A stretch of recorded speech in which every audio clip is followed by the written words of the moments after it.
તો મિત્રો સ્વાગત છે અમારી યુટ્યુબ ચેનલમાં. આજે આપણે વાત કરવાના છીએ ખેડૂત ફાર્મિંગ કાર્ડ વિશે.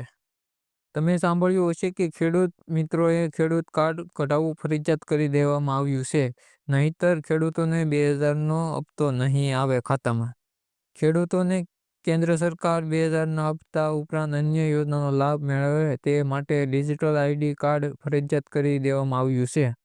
ખેડૂત ફાર્મિંગ કાર્ડ માટે 25 નવેમ્બર સુધી રજીસ્ટ્રેશન કરવામાં આવશે. તે પહેલાં આ કાર્ડ કાઢી લેવું.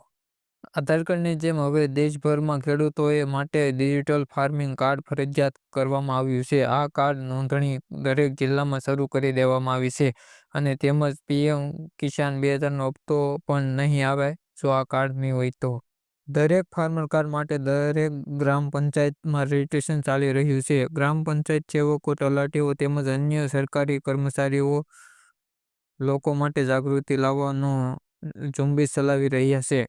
જે ખેડૂતનું રજીસ્ટ્રેશન થયું હશે તેને ખેડૂત મિત્રોએ પ્રધાનમંત્રી ફસલ વીમા યોજના, કિસાન સન્માન નિધિ યોજના, કિસાન ક્રેડિટ કાર્ડ, લઘુત્તમ ટેકાના ભાવ અને નેશનલ એગ્રીકલ્ચર માર્કેટિંગ જેવી યોજનાનો લાભ મળી શકશે. આ ફાર્મિંગ કાર્ડ કઢાવવા માટેના રજીસ્ટ્રેશન કરવા માટે જરૂરી ડોક્યુમેન્ટની વાત કરીએ. આધાર કાર્ડ 7/12 તેમજ 8 ની જરૂર પડશે. તો મિત્રો વહેલા ફાર્મિંગ કાર્ડ કઢાવી લેવું. તો મિત્રો વિડીયો સારો લાગ્યો તો વિડીયોને લાઇક, ચેનલને સબસ્ક્રાઈબ અને વિડીયોને શેર કરવાનું ના ભૂલતા મિત્રો.